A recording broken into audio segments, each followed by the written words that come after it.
what's the one piece of career advice you wish someone had given to you when you were starting out? I think the biggest advice that I would have appreciated when I started would have been get involved with the community in any way or form that you can be. Joining Discord groups, going to conferences, not just the big hat ones, which can be quite expensive, so not Black Hat or DEFCON, which is relatively expensive to go, but going to stuff like Bisani, DEFCON gathering, and so on, and be open to asking questions in these conferences. I think it's quite often when you're starting, you feel a bit overwhelmed, you feel a bit lost, and you want to ask people, but you're always worried about not looking the smartest one in the room. But I think it's safe to say that no one in security really cares about being the smartest one in the room. I think we all are quite good at just being there to learn from each other. So don't question yourself if you want to ask anything, just ask. Reach out to people on LinkedIn as well. I get a lot of requests and I try to respond to them as well. So speak to people around you.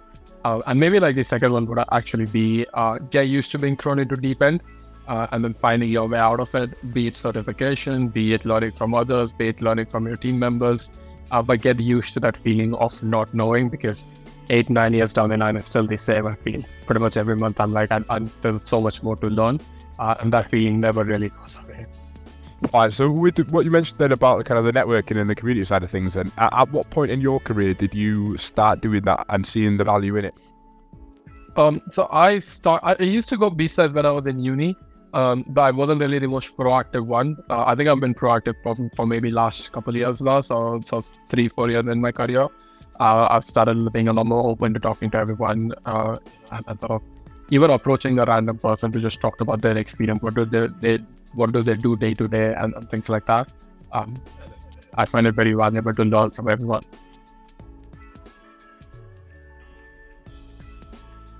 Can you share a pivotal moment in your career that has made a significant impact to where you are now? Yeah, for sure.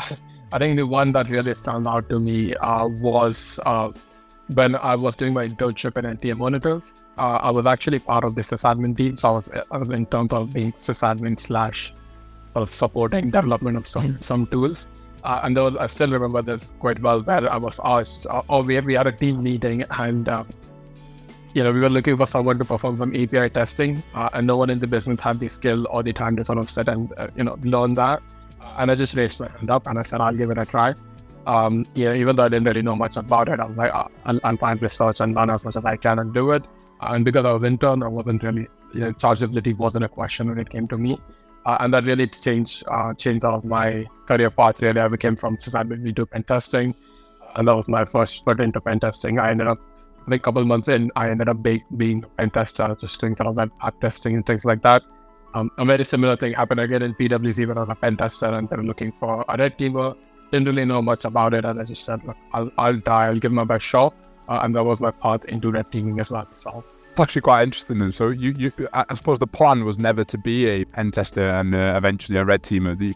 What was your career path in your head when you took that sysadmin role? Where did you think your career would take you?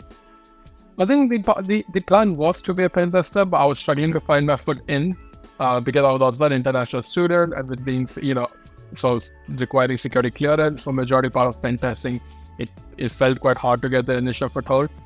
So I started as sysadmin with the hope that I'd at least get to be around some pen tester and learn from them. And I think just this capability of being in a deep end, not doing anything, still raising your hand and trying to learn new things really helped me out. Okay, to be fair, I think that's a lesson that a lot of people, especially the international students that are looking for roles in the UK, can probably take away from this. Maybe don't be so hard on wanting to be that first role for it to be the pen tester. Potentially just let's try and get you, foot in the door in a company that is willing to develop you further and potentially introduce you to different options like pen testing somewhere down the line, right? But if you want to stay in the UK, maybe the best advice you could probably give is get your foot in the door anywhere doing an IT or security role, right?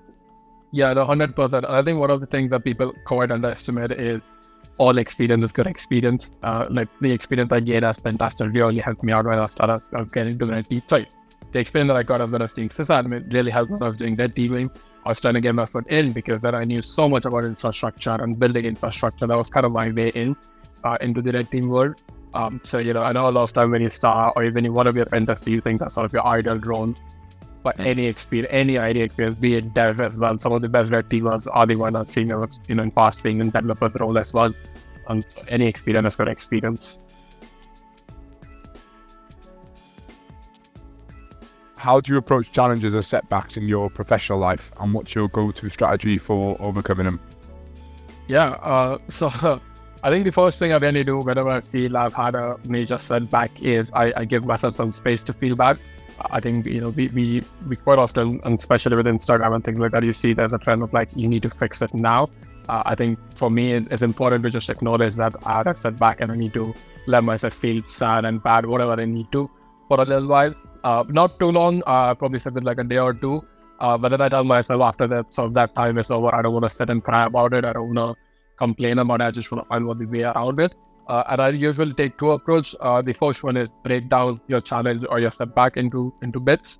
So break it as small as possible and try and figure out what went wrong, where actually the mistake was, and try to fix it. I think we all make mistakes. I made some mistake when I was in an earlier stage in my career, which I thought was sort of my career-ending mistakes, but long back in the dates, right? But break it down as much as possible. I think second one would be find someone you look up to and have a discussion with them. So try to look for some mentoring. Quite often, what may seem like a huge challenge or setback might not be as big as you think it is. When you speak to someone who's experienced and been through that as well. So try to look for someone who's been similar path that you want to take and discuss whether any feedback helps really. It's definitely something that I've heard previously from other security leaders that we've had on, doing this. And, that one thing that you just said then, that whatever problem that you come across, someone has already been in your shoes and has overcome it. So yes, acknowledge that you've done bad or, you've made a mistake or there's an error been made, but there are other people that have bounced back from it and consciously that you can also bounce back from it as well, right? Yeah, exactly. And I think it's not even about sort of doing the same thing they did to bounce back from it, but it's about just knowing it's possible to bounce back, and everyone makes mistake. And I think the work we do on day-to-day level is quite critical. It's not the nicest one when you have so much access and you're always worrying about your mistakes. But it happens with best of us. It has happened with all of us, really, I think.